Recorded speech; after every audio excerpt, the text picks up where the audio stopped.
Alright, so good afternoon, no?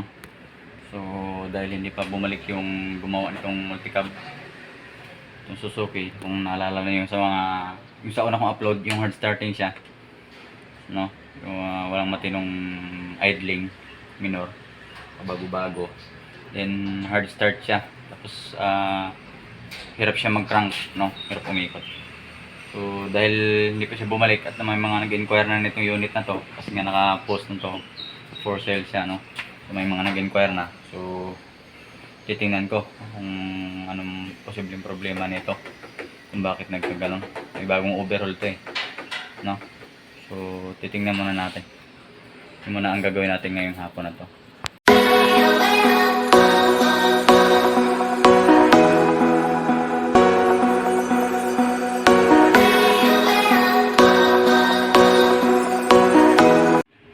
So dito na tayo, kabit na natin tong battery.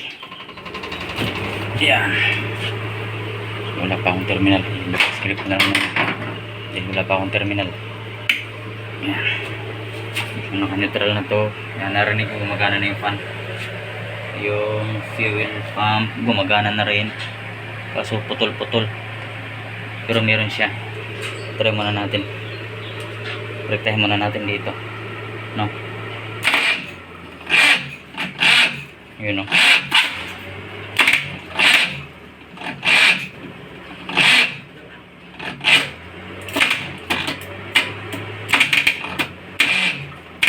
So, hindi siya makapandar, no? Papalitan ko muna ng battery. Baka battery yung problema, mahina yung cranking niya.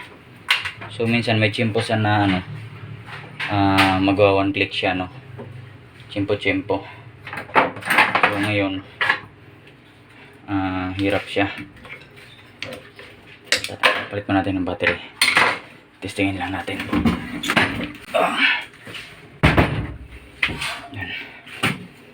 So iba kasi gumawa nito. May gumawang isang mekaniko, kakilala nila din, kasi sobrang busy, daming ginagawa, palipat-lipat.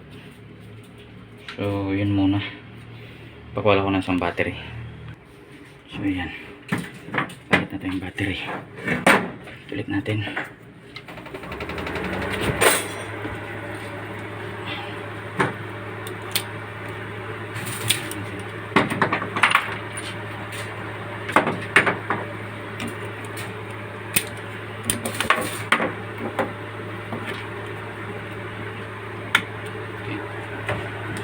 Palitan ko na.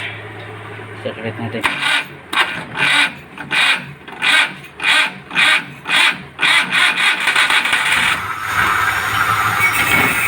Mandar ko. Simpuhan. Oh.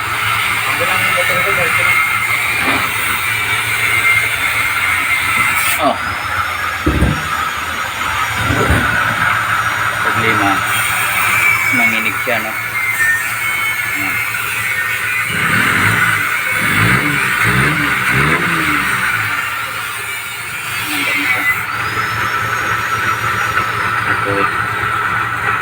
Nanginig yung makina. Tinasan ko na yung minor nito.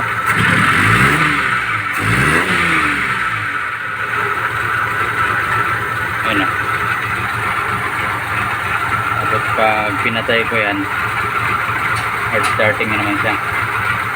Tingnan natin na. Time ko. Patay na siya, no? Nag-hard starting siya. Parang hirap umikot.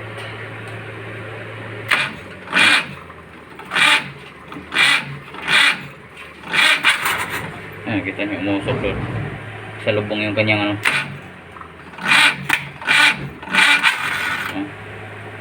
So, i-checkin natin yan. Bakit ano? Ganyan. So, parang advance yung kanyang timing. So, timing ang problema. Tingin ko. Tingnan natin.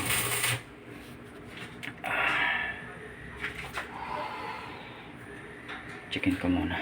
Timing. Yun. Naka ano siya, oh. Kunti na lang kulang. Ilalagay na siya sa timing. Sundutin natin na. Sikutin na natin.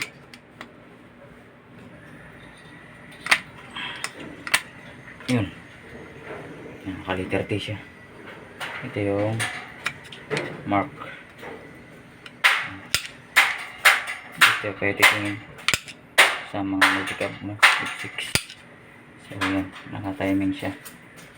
So titingnan natin doon sa camshaft kung naka-uno ba siya, no? Silipin natin doon sa kabila. So yan. Tingnan natin. Nakabaliktad siya, no? So advance siya ng isang ngipin. Yan, isang ngipin ng advance yan. Makikita nyo. Yan, pantay na yan, online. So advance siya ng isang ngipin. Nandito yung marker niya, tumapat. Dapat nandito. So nandito siya, no? Tapos babaliktarin ko lang. Itong butas na to, kailangan dito siya, nasa baba siya. Yun yung number 1. Naka number 1 din sa distributor. Pagka ganito, baliktad siya, no? Sa number 3 yan. So lulugan ko to, ibalik natin ng isang ngipin. Tingnan natin kung magbago. So yun muna. Tiniming ko na to doon. Nakita nyo naman kanina, nakalagay sa letter T yun. So yan, advance yan isang ngipin, no? So re-timing ko lang. Okay. Alright, so na-retiming ko na, no? So kung makikita nyo, tinignan dito sa advance siya ng konti lang naman. Sakto na rin dun sa baba, no? So ngayon ikakabit na itong kakabit ko na yung timing cover pati yung pulley para hindi lumabas yung ating timing belt. So bago ko nga pala ibalik lahat yung takip, lagyan ko lang itong timing plate ng ng rubber kasi wala siyang rubber nakalagay, tapos walang tornilyo. Ayan, nakikita mo. So wala siyang nakalagay. Lalagyan ko muna siya ng bushing ito bago sa isa kong makina. Yun muna ilalagay ko. Right, so nalagyan ko na ng tornilyo, no? Ayan, nakalagay na ang tornilyo na yan. Kakabit na namin yung timing cover, yung nasa baba. Ito, hawain mo yung polychok.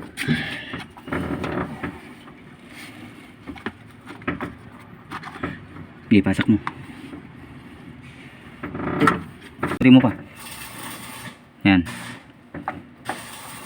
Masok. Tornilyo.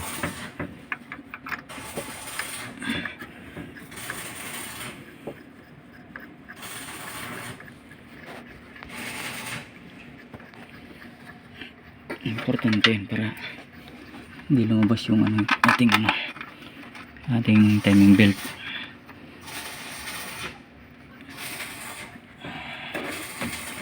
So pag lumabas yung ating timing belt, yari, talsik yan, dire-diretso.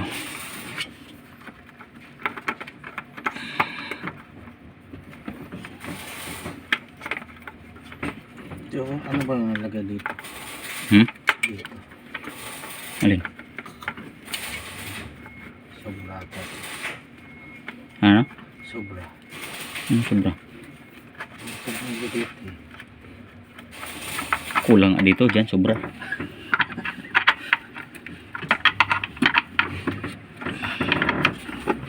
Yan. Ito. Pasok mo.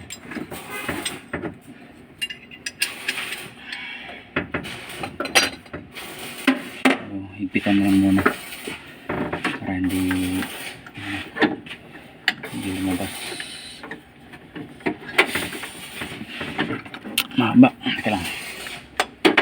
Tampangay ko na ito. Kulang pa? Isa pa. Teka lang, ibalik sa naway para Huwag mo na ibalik kayo yung timing belt natin, magre-reverse yung kanyang torque. Sige.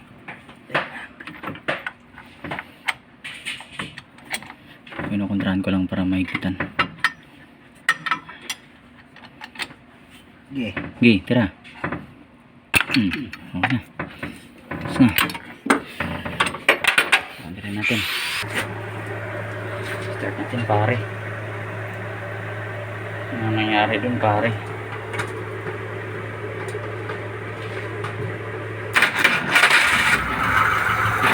Pare.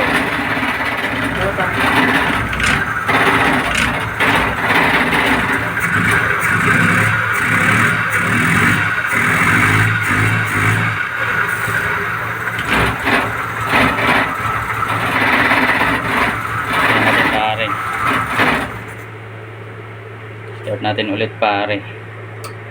Kung hindi na ba siya mag hard start pare.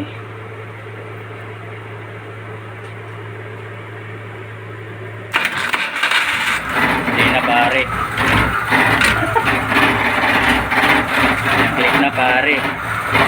So wala na yung hard start niya. Ngayon i-advance naman natin tong distributor.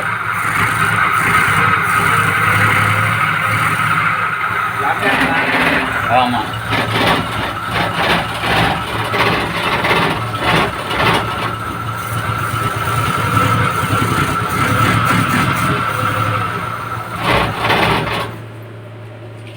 Dami ah. Ha? Ay, nawala na yung ano. Hard start. Nawala yung sinisinok siya. Diba? Ngayon, Ano nangyari no? yung galit naman yung gagawin natin. So, dito yan sa distributor. Makuryente tayo pare.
Tingnan mo dyan, start natin lang. Baka yung fuse.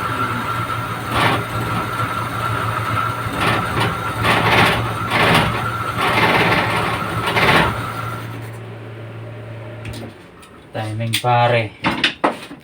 Kulang? Ikutin mo nga doon. Doon sa harapan. Ako magtingin dito. Tingnan natin kung sasakto. Ito? Ay, naka-timing. Op, balik mo. Balik. Puti lang. Op, sobra. Op, tama na. Hindi nakataas, baba. Kababa. Ha? Kababa. Kababa na ha? Okay. Ha?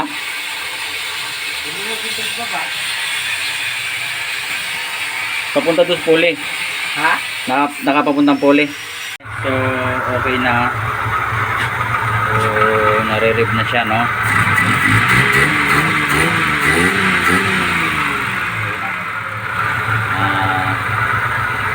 Papaano na lang ako ng fuel pump. Papalitan ko yung nakakabit kasi may leak. So, okay na. Retiming natin, no? Ginawa is nag-retiming tayo. Tapos nagpalit tayo ng isang spark plug. So, ang reason kung bakit tayo nag-check ng timing, no? Kasi ano siya, hirap siya umikot. Advance masyado yung ano, advance masyado yung timing. Kaya kinokontra niya. No, sa lubong sila. Kaya inatras natin ang isang ngipin. So ayan, nakatras na yung isang ngipin yan. Ayan, one click na siya. So hindi na tulad nung hindi na tulad kanina na talagang hirap siya paikutin. Yan, kahit napatayin natin siya. Yan, nakapatay siya. Yan, tapos start natin. So kaya na niya paikutin, no? Yan. So good na.